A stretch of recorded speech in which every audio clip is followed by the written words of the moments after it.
Hello, ladies and gentlemen, and welcome to Oz by Drone. I'm Greg. And I'm John. G'day. G'day, guys. As per last week, we've got a bit of a light version of the show, so we haven't got the fancy graphics and the fancy studio. The camera that I usually use for doing that has gone to another country with my wife and daughter, so a little bit light today, but it's all good. All good fun. So today we're going to have a few interesting things on the show. We've got some material from a guy by the name of Hostile, also known as /, also known as Kevin Finesterre, Mr. Tesla. Some people call him that. He was certainly going to get a Tesla at one point. So we're going to have a lot of fun with him. Also, we're going to have a look at a few other topics. We're going to have a look at an electric plane. And we're going to have a look at extending the range on your quad, on your drone. But first of all, we'll get started with some news. And let me go and press the magic. Here comes the news. Let me go and... We're very well prepared. You can see that today. So I press the topic button and I come across here and it's... Not bad for a Sunday. I mean, really, you know, what do you expect? This is the Sunday paper version. Yeah. Look, we'll skip the little cute topic thing. So, John, over to you for what's news for you. Okay, intros to the news. CivSec on next week, ladies and gentlemen. Yeah, we kick off in Melbourne. 3 days of civil security. And interesting that we've got Kevin on the show today because I believe his platform for drone detection is going to be showcased there at the exposition. I'm doing a presentation on drones in civil security on the Thursday the 3rd. It's a Melbourne Concert Hall and Exhibition Centre. There'll be lots of great stuff to see. Stuff that blows up, stuff that goes fast, a bit of everything. Actually, a bit of urban environment stuff. So if you're interested in that kind of thing, you'd certainly like CivSec, and particularly if you're in Melbourne, drop by. We're going to be talking, or I'm going to be talking about drones, friend or foe. Really the paradox that exists where I've got companies now that are looking to be able to track and detect drones in terms of for their security, and also use drones to monitor security, monitor incursions of people and vehicles and so forth. So friend or foe is an interesting topic, I hope, and it's going to display what the future is going to look like with drones in both worlds. It sort of also talks about, you know, it's not the drones that are a problem here. It's really perhaps the pilots. Yeah. Lots of fun this week. And I think I'm going to actually skip all of the funky titles today just to share with everyone. I've got this wonderful piece of software. It's really cool. Which you paid a lot of money for, I suppose. Which I paid a lot of money for, and it's crashed. So no titles today, no comments down the bottom from social media. It's died. I might try and fix it in a minute, but let's get started. So Kevin Finesterre. Now, Kevin, at this time of the day, wasn't available right at this moment for video. So we've actually pre-recorded it. Having said that, Kevin is someone who, his home network is probably tighter than Fort Knox in terms of the security based on the kind of guy that he is. And if you take that into account, we had a challenge getting video in and out of his home. So we went with audio only, and the video component is his icon or his logo from his from his Twitter feed. So you get to look at me and a cartoon image of Kevin, but that's all good. So, well, without anything else to say, let's go and have a look at what we spoke about yesterday. This will be good, everybody. This will be good. Hi, and welcome, Kevin. Thanks for joining. Yeah, thanks for having me, brother. Yeah, so we've known each other for a little while now. Certainly, when I got involved in the DJI hacking scene, I reached out and looked at a few different things and met you and a bunch of other people in this Slack group. Where did it start for you? Where did you first get involved in the DJI scene? For me, it all began with the fact that there were a lot of people out making claims about the fact that they felt DJI's equipment or their applications were spying on them. And there really wasn't any mechanism to verify what people were saying. It was all conjecture and speculation. And at that time, I started looking around for people that had done anything beyond basically flapping their gums about what they thought was possible. And I ran across the stuff on RC groups from POV, and he had shared basic detail that indicated that he had actually rooted a Mavic aircraft and had obtained access to the Android subsystem. So that really kicked me into gear, looking to validate that specific claim, primarily because it would allow me to get access to the Linux operating system in the drone, to be able to start disassembling some of the binaries and watching the network traffic and really start answering that question of, are they actually spying on you? Yeah, and certainly in the early days, certainly there were some nasty things that people, including yourself, found under the hood. But do you think DJI have changed their attitude in response to what's been happening? Well, they've definitely changed their attitude. I don't know that they've changed their security culture, as it were. You definitely can't change the culture of a company who has zero visibility with regards to security up to something that would be considered best practices. I think a lot of what we've seen publicly has been reactionary or PR, things that give the illusion of more security but aren't necessarily doing that at the same time. If that makes sense? Yeah, it does. So certainly some of the worst things that we've seen in the past. So we saw some potential backdoors where they could self-patch. Do we believe that those have all been closed now? I would say I believe they have been closed in all of the places that we can readily see. Yep. You'll also note that in tandem with us exposing a lot of those features that were possibly unscrupulous, including the hot patching and libraries that do the tracking back to Chinese servers and whatever, that they've also started moving towards encrypting their binaries as well. Yeah. So, we know SecNeo is a big problem for people that want to do research right now, because DJI has paid a lot of money to make sure that we can't take their applications apart anymore.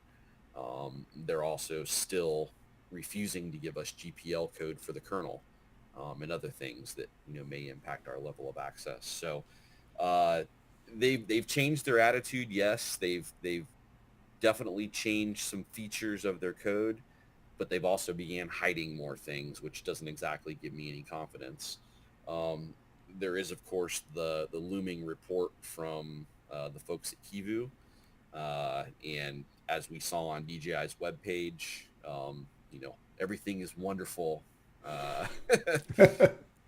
which I'm obviously saying very tongue-in-cheek.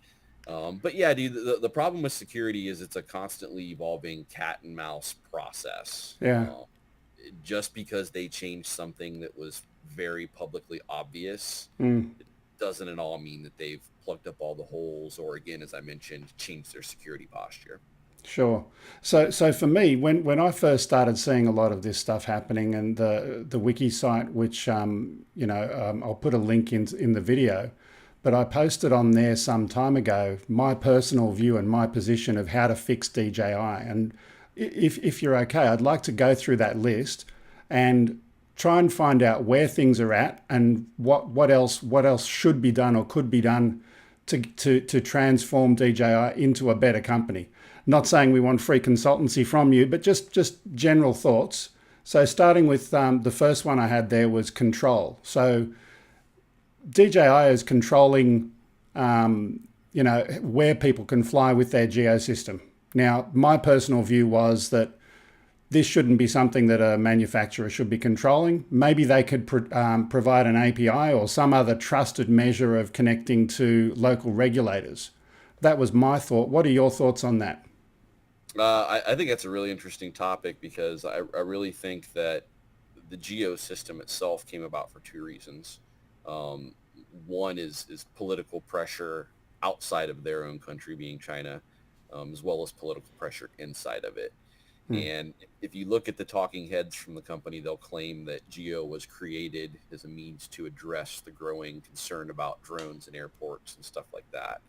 If you look at the history, though, the first no-fly zone that was added was Tiananmen Square. And I'm not even going to try to explain why we all know that that was added.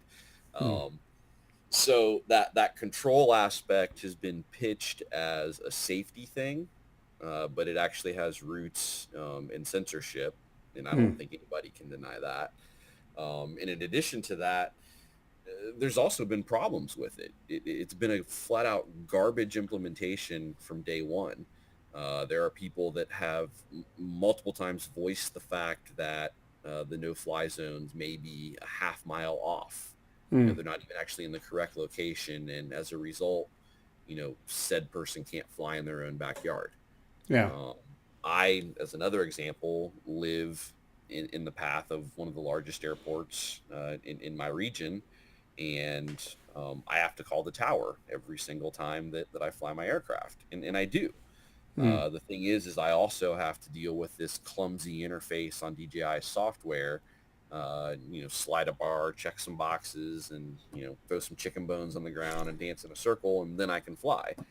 Yeah, and consult the tarot cards as well. And if you live outside of the US, it's even worse. Certainly over where I live in Australia, we've got to send them an email, and it's a plug and pray email. It may come back within 1 or 2 or 3 days, or it could be a couple of weeks. So, our group, the OGs, has actually helped people during the natural disaster down in Texas here last year, where there were people that literally could not fly their DJI aircraft. They were flying their other aircraft.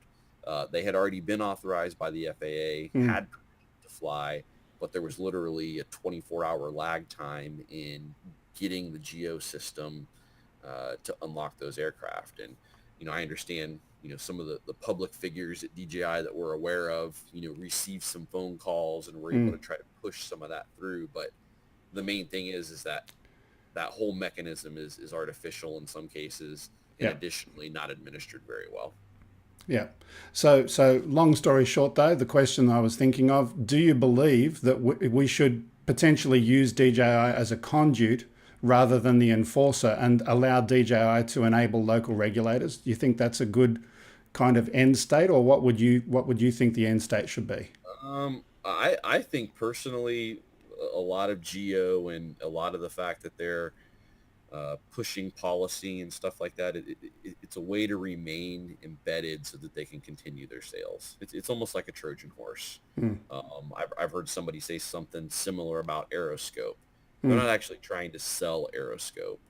They're trying to give the illusion of safety and visibility and situational awareness so that they can continue to sell more drones. But if they then said this is the local regulator's job to do safety and we will provide them the capability, is that the best solution, or what should it be? I don't think they should be providing a quote capability. I think they should be, allowed to provide features that can assist in whatever capability somebody else has defined. But the way things are going now is with their lobbying, they're able to push things as standards quicker than other people can, and then they wind up getting adopted. Kind of like the drone ID.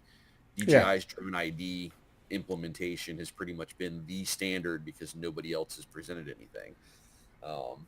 So Agreed. yeah, Yeah. it gets interesting because I think that there is a legit desire to actually do things safely, Mm. but there's also the side desire to maintain their hold on sales, Agreed. via keeping of policy and other things like that. So for Agreed. me, I prefer they stay, keep their octopus tentacles out of those various mechanisms of control, whatever they be. Yeah. Just out of interest, the whole geo system is the reason why I started personally looking into the hacking scene. A friend of mine said, "Hey, we got to do something about this. It's just costing us money in business, and this is in commercial drone operations." So, Yeah, they, and that's again, that was really a big driver for me as well. Apart from the fact that I'm, in Class D airspace myself, and it's mm, slightly annoying when I've got permission from the airport and I mm, call. I had a friend who does quite a bit of his business via DJI aircraft, and he had a contract down here at Rickenbacker Airfield, which is a mm, military air base, and he was unable to complete his contract literally because he could not get permission to unlock that no-fly zone. And he yeah, had all the paperwork and everything he needed, but for whatever reason, he could not push that through DJI. And he called me up one day and was like, dude, I will give you X amount of money if you can make this happen. And it's like, yeah, that's funny, dude, because me and another group happen to be very deeply involved into trying to figure that out as a problem. And mm, uh, his Inspire 2 actually was the first one that I rooted. mm. And some of the guys were using his firmware image at one point to do our work. Okay. Look, let's move on. Next point, plagiarism. So, the whole open source kind of thing, it's been a bad thing. Obviously, you and I both agree that DJI should be releasing the source code for anything that's got open source background. Okay, beyond that, what else should they be doing?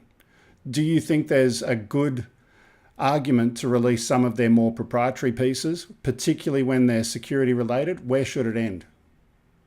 No, I don't think so. I don't think anybody has any obligation to release their private source code trees or Mm. anything like that. The reason I'm asking is from a security auditing perspective, right? So a lot of the open source community that's out there, I mean, let's face it, DJI has already got 80% of the market, so it's not going to be something that's seriously going to hurt them.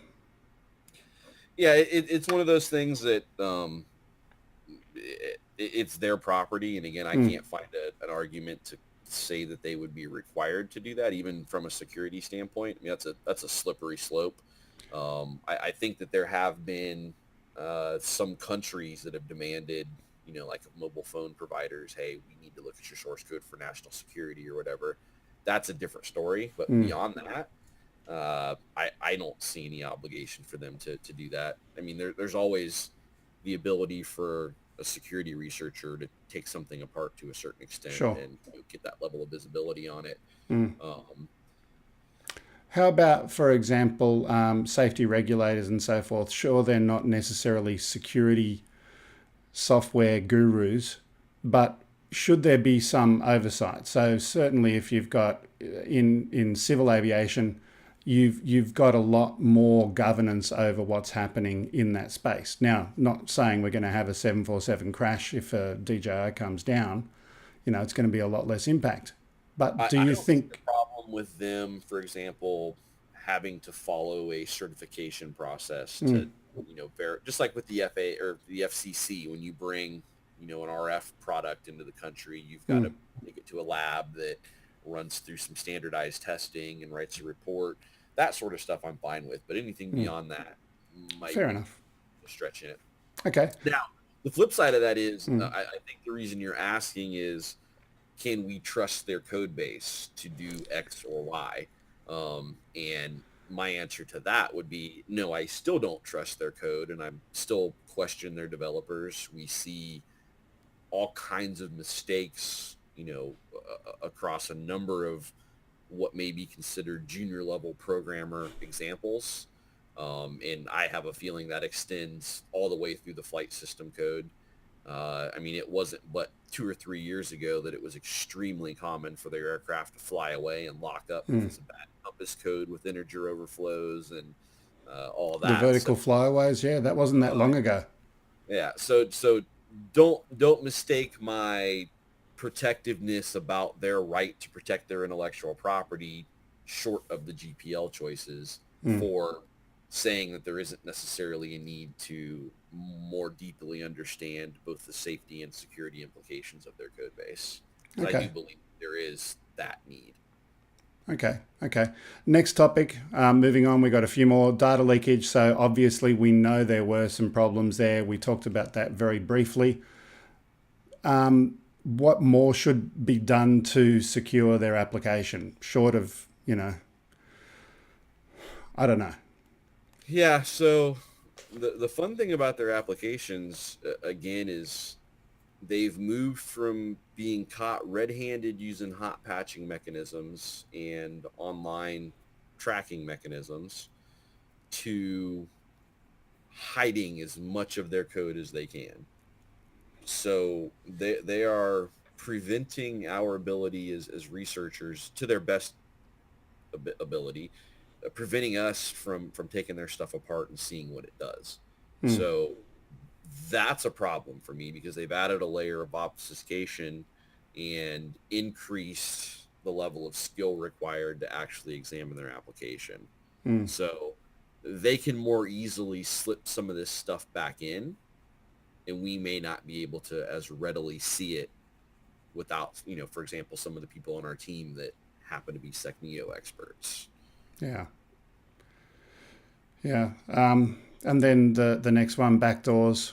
Well, They've taken actually, away the ones that we know about, but again, the problem with it being encrypted, we don't know what's going to be back.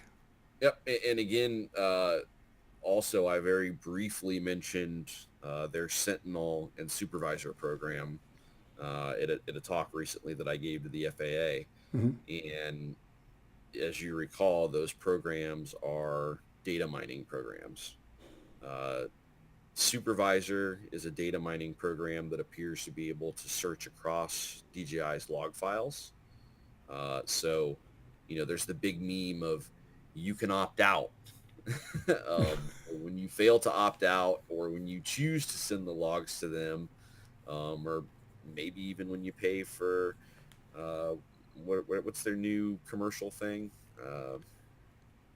I know the one you mean. I don't know the name of it though. Yeah. Maybe when you pay for that, you've given them the right to filter through your data. However that occurs, they have an infrastructure set up that is literally created for rifling through log files and pushing the results through, Elasticsearch, and they're mining very heavily for some reason. They are, and I have a personal problem with their privacy. I mean, I purchase a product, and I use the product, and without my consent, without my explicit consent anyway, if I choose to use their forums, all of a sudden it's got a profile of every product that I've registered, and everyone else can see that if I ever post in their forums, I've purchased this, this, this, and this, and that gets displayed there. I've got a problem with that. And when I was on the Amazon web server, quite honestly, I could see the things that made a lot of that work. Mm. And I wish I could talk a lot more about what I saw, but there were multiple times I was like, holy Jesus, what are you guys doing here? And so apart from the supervisor program, there's also Sentinel, which is a sentiment mining platform. And if you're not familiar with sentiment mining, I consider it a loosely creepy concept if it's used in certain contexts. Mm. And basically what a sentiment mining platform does is seeks to figure out how people feel about a particular topic or a thing. So, for example, maybe you wanted to know when people got riled up about the competition's products having problems. You could search RC groups and other forums like that and use automated processes to keep track of that, like DJI does or has. Um, you could also, for example, create Facebook accounts that join FPV groups or popular drone groups that have thousands of people in them and pull a Cambridge Analytica. So let's just go there for a minute. What do you know about DJI's affiliations with other third party groups? I mean, certainly there was a big set of discussions some time ago with I can't remember the name, a blogging website that you. Talk UAV, Yeah, Alex that Ash one. Yeah, Company. yeah. What Yeah, what? so uh, I don't have anything except a lot of fingers that point in seemingly obvious directions. Um, and what it appears is that DJI has some sort of a network of affiliates, for a lack of a better word. And that translates a lot of time into bloggers and YouTubers. Mm, And if you pay attention to your FTC endorsement rules, you'll find that when you talk nicely about a product and happen to be receiving said product for free, and you don't disclose the fact that you received it from free, that you might be violating some rules or laws, or you might be doing something questionable. yeah. And it's my opinion that We, we DJI has. we call that over here cash for comment, and in fact, it's actually illegal in Australia. And I'm trying to be very careful in not saying that they're doing something illegal. well, But yeah, it, you're catching what I'm laying down. yeah, I hear exactly what you're saying. I'm just making a comment that if anyone in Australia is receiving any benefit and giving positive comment without disclosing that benefit, it is physically illegal in this country. And there's been quite a number of lawsuits in the past where the government's gone after people doing that kind of thing. And why not So just there be are. transparent about it? Yep, exactly. There's a number of very pro DJI websites and blogs that blatantly receive gear for free, or via some affiliate program, and don't talk about it. And Mm, you can watch their content slant over time to be almost exclusively DJI in some cases. yeah. Um, and so one of these groups actually in particular, after I published the AWS paper, I had also published a paper about drone ID. Mm, And one of these blog sites that was known for being notoriously slanted, actually almost in lockstep with a DJI press release that was shot out over a PR wire, um, started negatively talking about my company and some of my work. And it was very, very odd. And to yeah. see it come out of a group that had been historically tied to them was interesting. If you go back to that, uh, the leaked ICE report, I think there were some hints of this sort of stuff with regards to how they may aggressively attack their competition or try to undercut them and stuff like that. And it is of my personal opinion that some of these things that I've seen that indicate that they do have an army of Facebook people. You might have seen me tweet about an individual named Leo Lee multiple times. Um, I think a lot of this stuff points back to some sort of an infrastructure which loosely supports the commentary that was in that ICE document that hints at this stuff.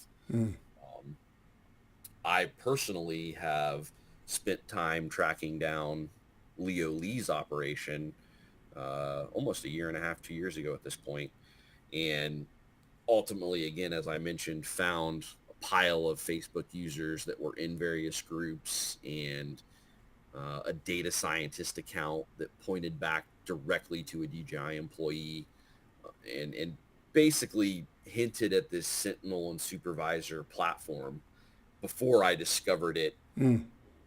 in their AWS server. So I'm pretty convinced myself that they do have some sort of architecture set up for influence and to try to shape opinions.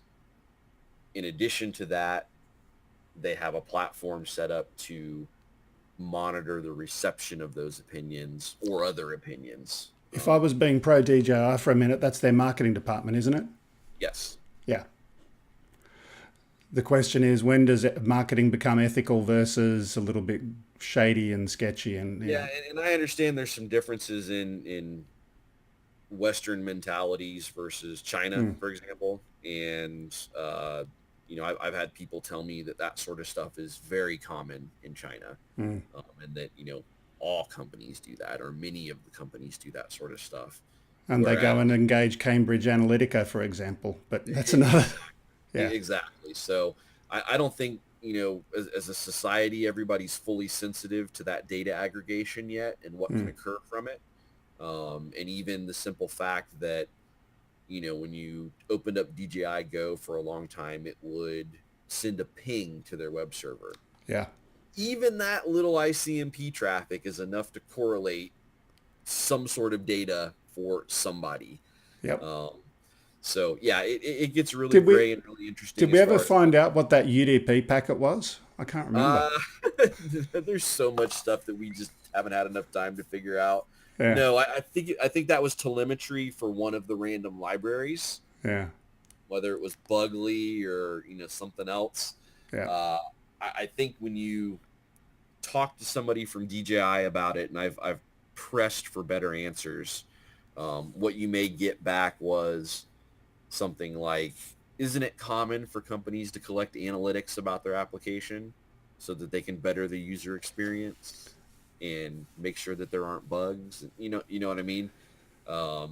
It's very easy to wave a hand and just say, oh, we're using that to better your user experience.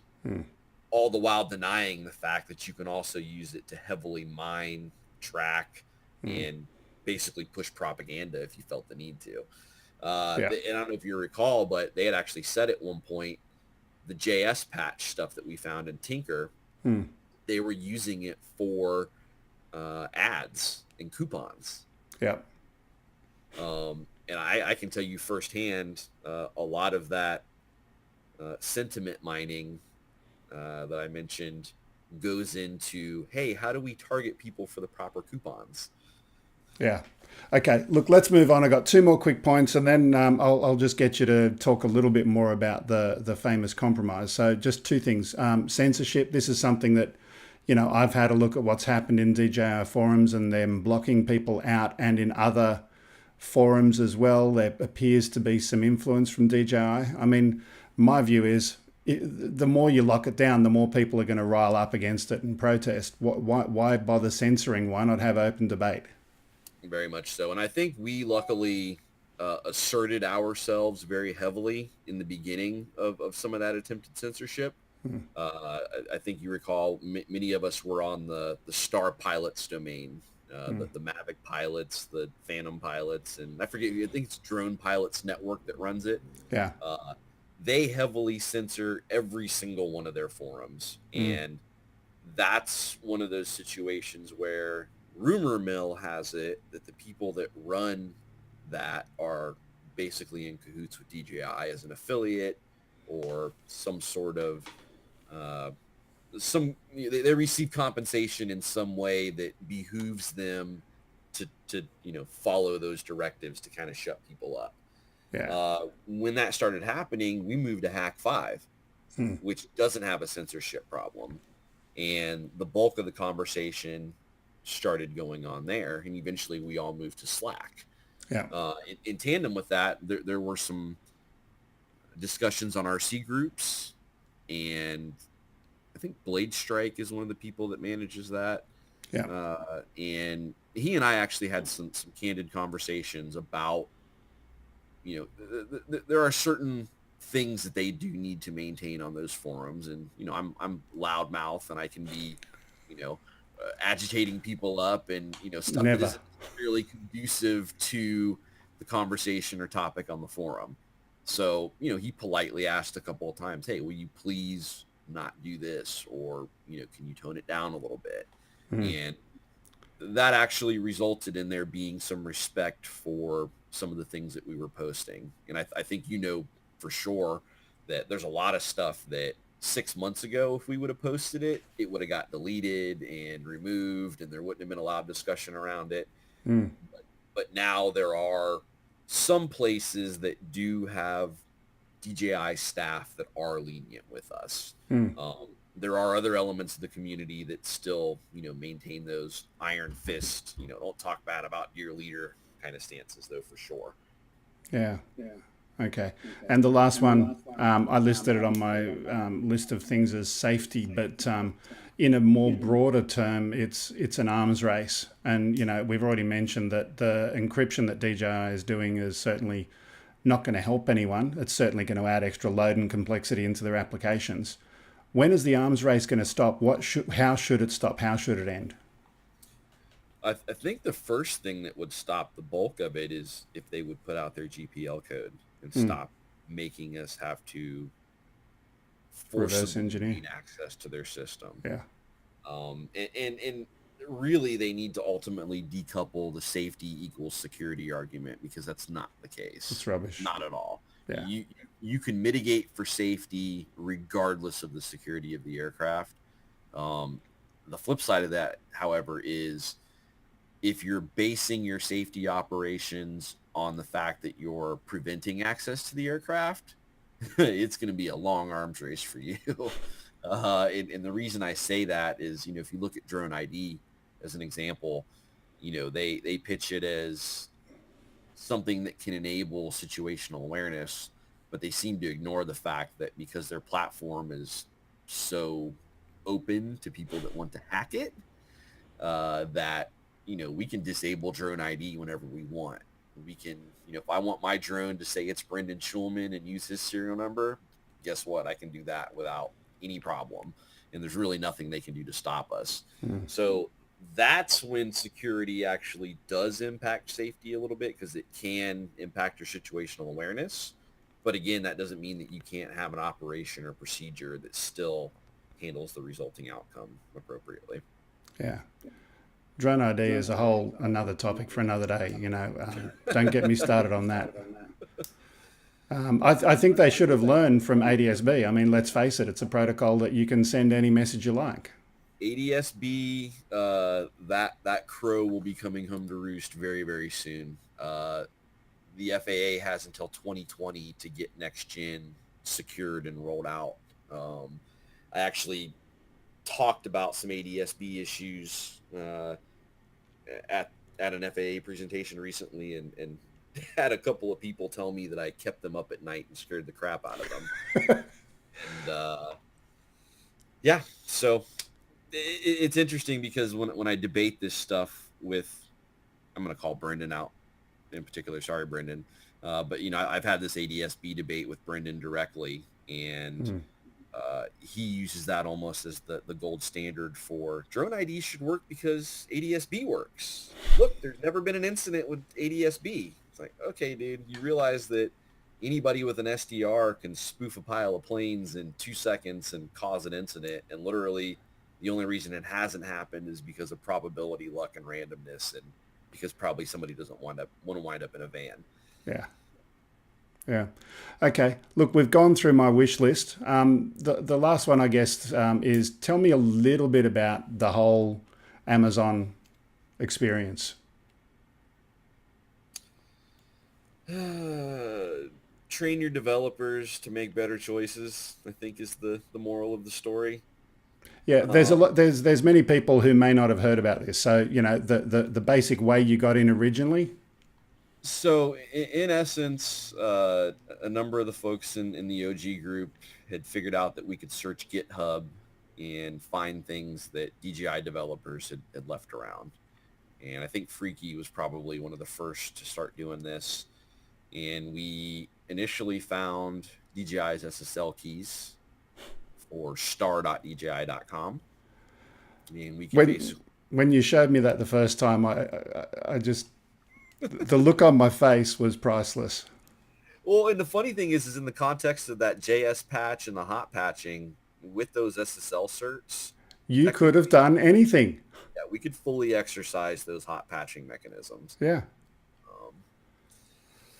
That actually threw my brain off track there, brother. Where was I heading now? You were heading, so you got in through GitHub, and then yeah. So we found their SSL keys, and we reported them to them, and after that, we found multiple sets of AWS keys. Actually, 3 different individuals found 3 different DJI developers or different spots where SSL or AWS keys had been disclosed.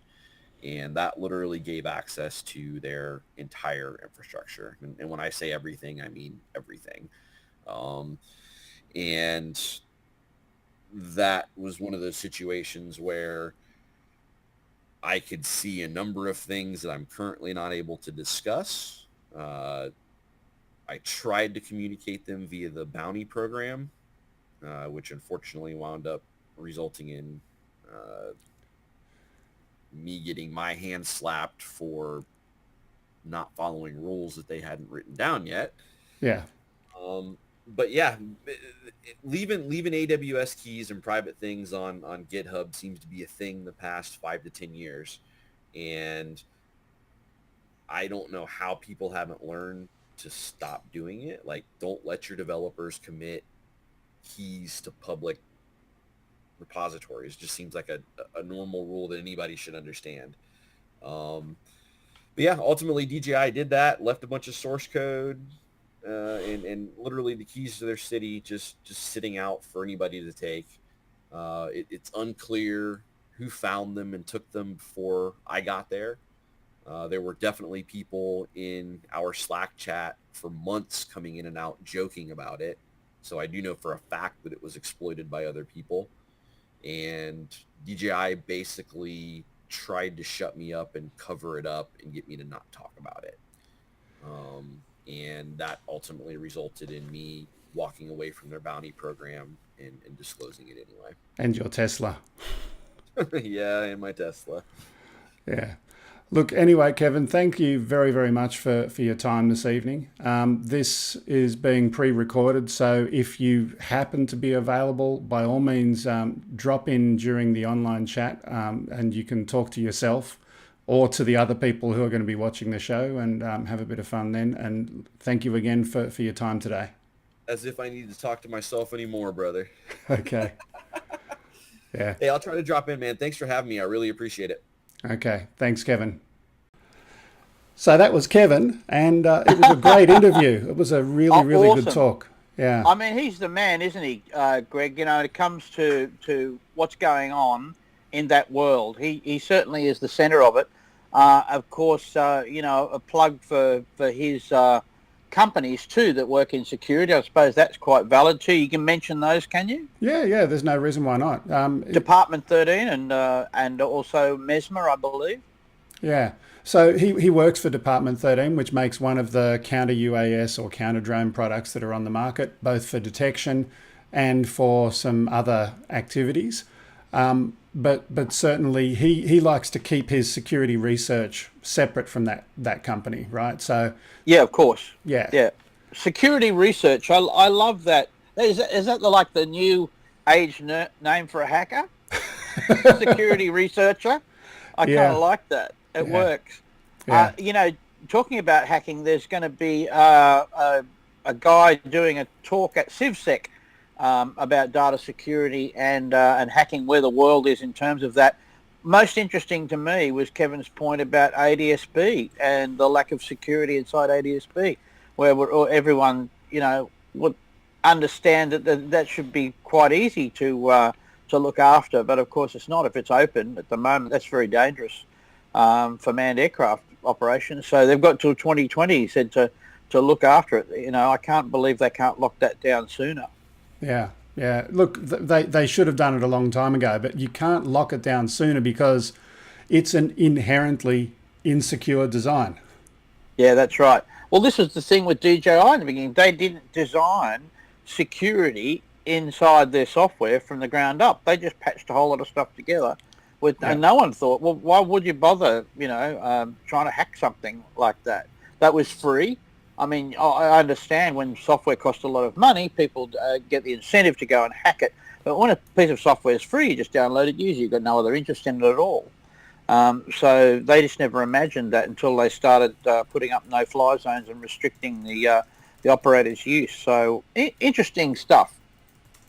Yeah. Anyway, look, moving on to our next topic now. And during that replay, I hope, get the titling software working. So here we go. Oh, yeah, there it is. Woohoo. Pipistrel. Yeah, so... This knocks me out. Yeah, so... Fantastic.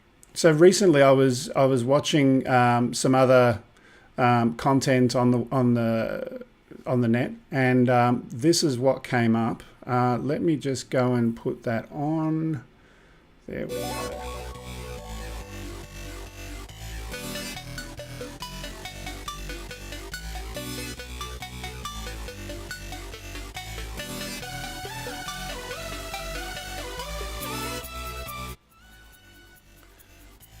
Yeah, so this is an electric plane, and certainly it's being manufactured outside Australia.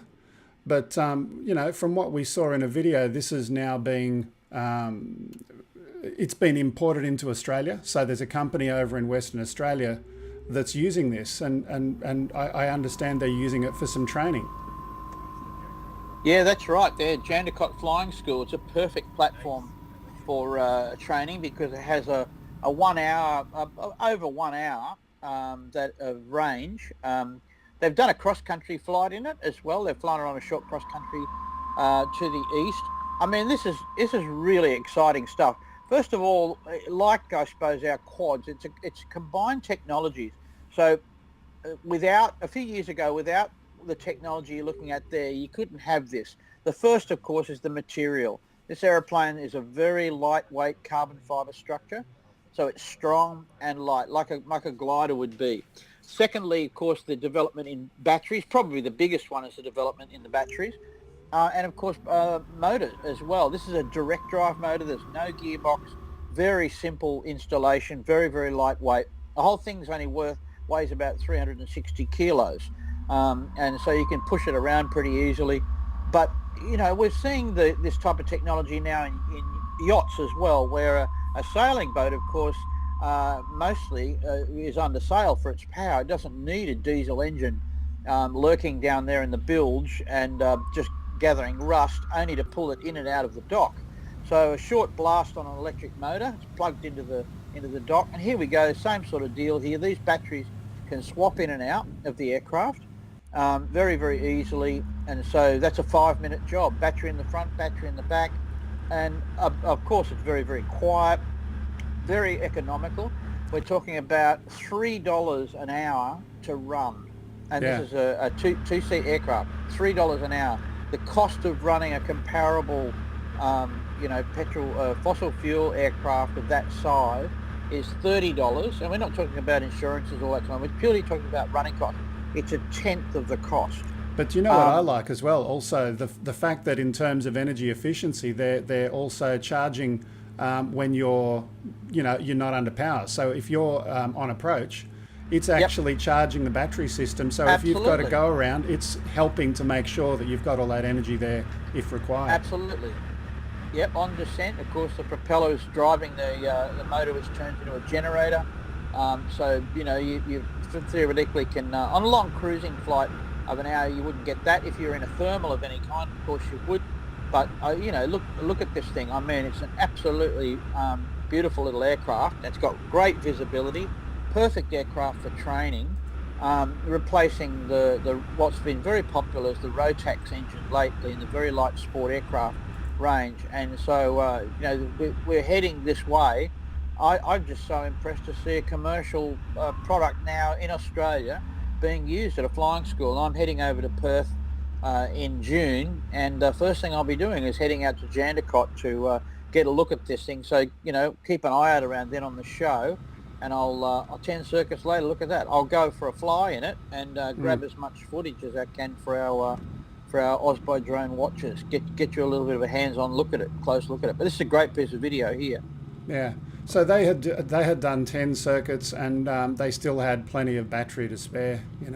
Yeah, look at that. Now that's pretty much an average circuit session for a student. They won't often do more than 10 circuits. You're a bit knackered after that.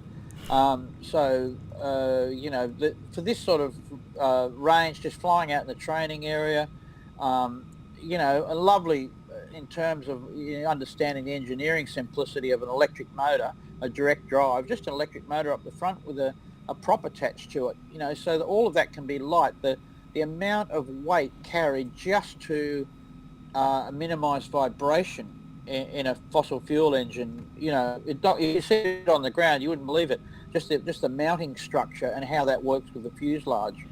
This aircraft's also got a ballistic parachute, airframe parachute, like the Cirrus aircraft, and a lot of more popular light sport aircraft these days. So if you have a airframe failure or control failure, or particularly an engine failure where you couldn't glide to a suitable location, you can pop the parachute out and the aircraft descends quite agreeably to the ground in one piece.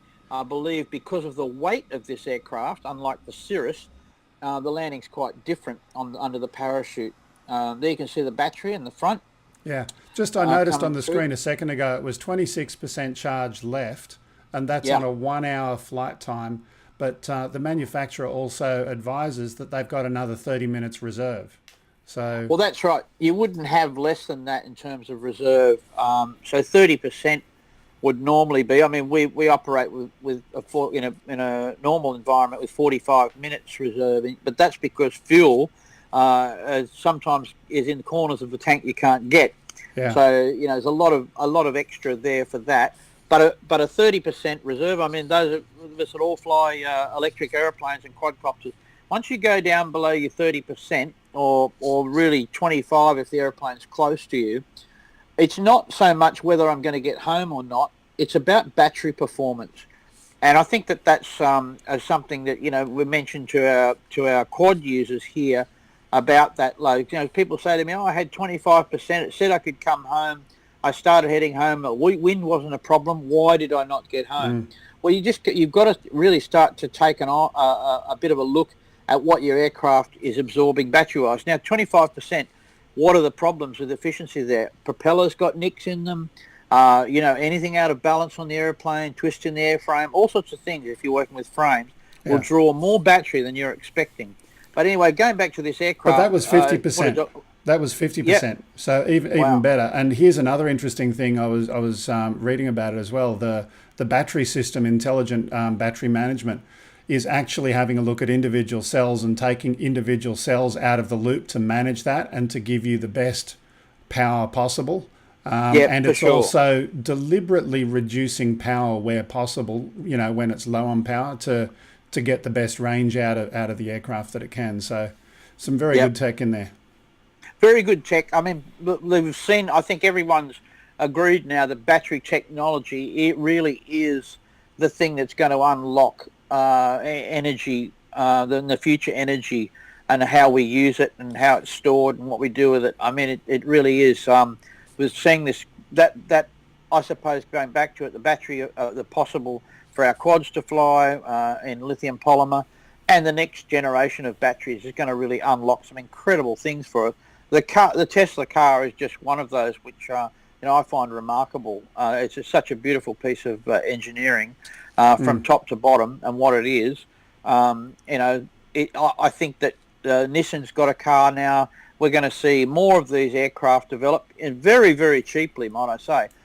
That aeroplane is a lot more straightforward than a car to manage in terms of what it is. It's a lightweight shell. A car carrying 4 occupants, on the road and having the things that a motor vehicle's got to deal with, a lot more than an aircraft. If you find that hard to imagine, I know, but it's true. Yeah. It's just the way airframes are. Yeah, absolutely. Look, it's certainly an interesting product, and all things being equal, I might have to just come over to Perth with you, but that's another story for another day. Great idea. Great. Let's go fly this thing. Okay, let's talk about something else. So, range, and I said the little hint there, range does matter. Well, there was a kind of an implied joke there to size doesn't matter, but range does. Range does matter, but in terms of, Greg, in terms of what we're about to show here, whereas we're not promoting beyond visual line of sight flying at all, in a commercial op, it's more about radio penetration than anything else. So a lot of our mods that we're doing here are purely for working in environments where we're needing to either find the aircraft in more difficult radio reception, where we need to have stronger radio signals and everything. So I'll just preempt that before we dive into it, so that everyone, that's saying there, well, when you can fly 7 kilometres, we're not doing it irresponsibly at all. Having said that, I agree with you. But it's also interesting, and we've had this debate before, how you have a look on YouTube and how many people are actually doing their 7-kilometre flights and doing so without incident. Sure, there will be 1 or 2 people, but we're not talking about any deaths, fatalities, or any serious injuries. But that's another topic for another day. It is another topic for another day, and I'll leave you, as we push that aside, this question comes up as a chief pilot of this company. When I'm talking to the pilots about, and they've got a proposal to test something, I just simply have to ask the question: how are you going to mitigate this risk or that risk? So, once you're flying beyond visual line of sight, how do you mitigate the risk of a low-flying helicopter? You can't tell me you can see it. So if the risks are mitigated at night time, perfect. The truth is, about nighttime, not only can you see the aircraft a lot further with high-intensity strobe lighting, but at low level, there isn't going to be, in most cases, a helicopter. But still, there's always that possibility. So that's what we talk about. Beyond visual line of sight, still not possible or legal. Yeah. So I've got a quick little clip from the manufacturer of a product that we're just going to talk about. Let's have a look at that.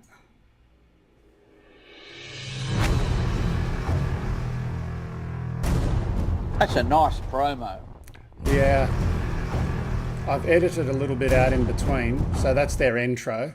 Like buildings or trees, that dome of radiation has the better Titan capability of getting some signal between the foliage and the trees, or maybe between the buildings when you have to fly behind them, or basically in areas where a directional signal will bounce off. So what he's talking about here is, as you were saying, when you're doing some commercial work and you've got different types of requirements. Sometimes you might want to get in between some foliage and some trees, or make sure you're getting signal around some obstacles which are nearby, but certainly not inhibiting your visual line of sight. We're not advocating that.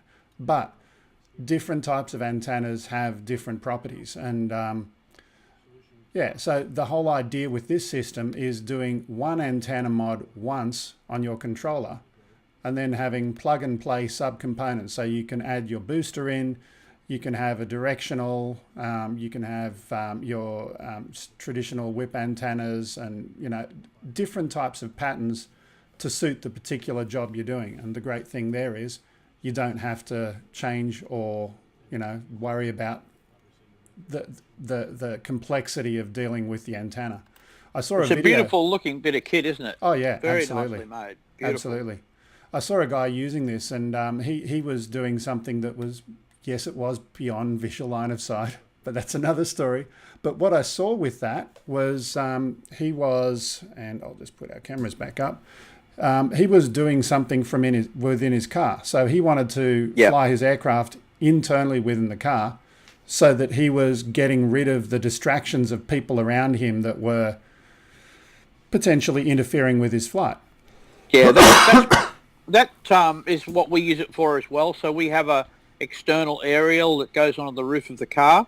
So when we're doing survey work, we can still see the aircraft through the windscreen. But if you're out in very hot conditions, and it's great to be able to sit in the front seat of your car and fly the aircraft and have pretty much everything plugged into the car power supply as well. So that's all very handy to run your boosters and so forth from the seat. So there is definitely some use for it. But might I say, the big market here, and what I love about the Titan gear, is that people simply love to pimp their aeroplanes.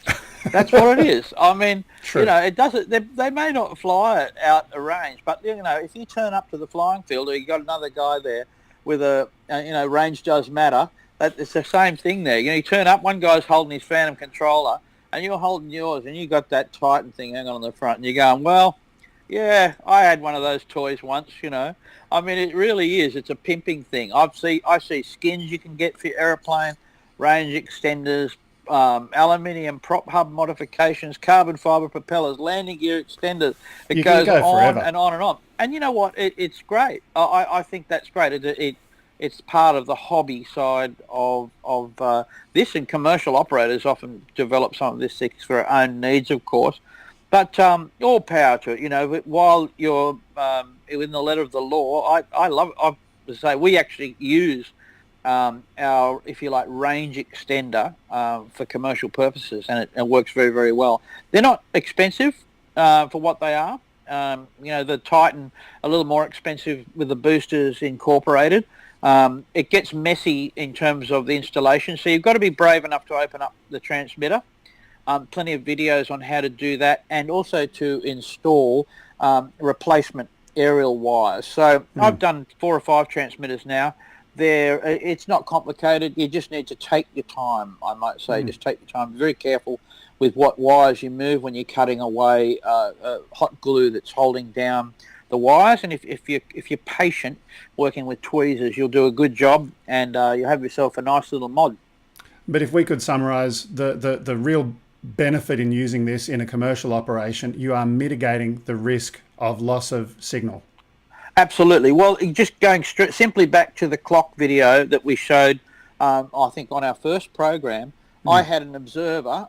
Tom was on the other side of the clock. I was perched on one side. So as we did the 3D modelling, Tom was able to watch the aircraft all the time from his position, and we were about 15 metres apart. So we had visual line of sight, and the law states that as long as your observer can see the airplane, you have good communication. You're not going out. So yes, that was, and the signal went straight through the clock. But we were using high gain antennas for that job. Anytime we're doing buildings where we've got an observer on the other side of the building and we've got a good comms link with UHF radios, that sort of stuff earns its keep. Otherwise, you're going to lose signal for sure. Yeah. Okay. Well, that's about all we got time for today. Unfortunately, we did have some fun with our chat, so there's no chat room today, but we'll get our titling software sorted out at some point in the near future. So New Blue FX, if you're watching this video, I'd love to talk to you some more. Thank you for the beta copy. Unfortunately, it was no better than the production copy, but it is what it is. Last little comments before we go, and this bit is working, so if you could like and subscribe, that will automatically notify you when we are going to air. If you could also follow us on Twitter, so we'll post notices about our coming shows on Twitter, and similarly on Facebook, facebook.com/OzByDrone. Last couple of little pieces. If you would like to send us anything physically, there's our physical postal address if you'd like to get something across. 5/127 Princess Highway, Sylvania, New South Wales 2224 Australia. And last but not least, if you have a video that you would like to share, if you could send not the actual video content to that email address, but a link to the video wherever that might be hosted, we'll include that in a future episode. Yeah, love to see some of you flying out there, everybody. Send us some videos and we can watch them on the show. I know that we're building our audience at this stage. Also know some guys who are around here, Sydney, just shooting some absolutely magnificent stuff. And we'd love to get that up on the show and promote Australia. Yeah. Australia. Yeah, absolutely. And we certainly, I know there's a couple of guys with Morrison Robotics who have some experience in other aviation, helicopters and whatnot. And certainly I might have a chat and hit a few of those guys up to come on in the future and talk about it'd be something. Great. Yeah. Yeah, it'd be good to talk to Mark. He'd be wonderful to talk about his life flying rescue helicopters. Yeah, absolutely. So, look, that's all we got time for now. Thank you for joining us today. Please do subscribe to the channel so you get notified about upcoming shows, and I'll see you next time. Bye-bye. See you next time, everybody. Bye-bye.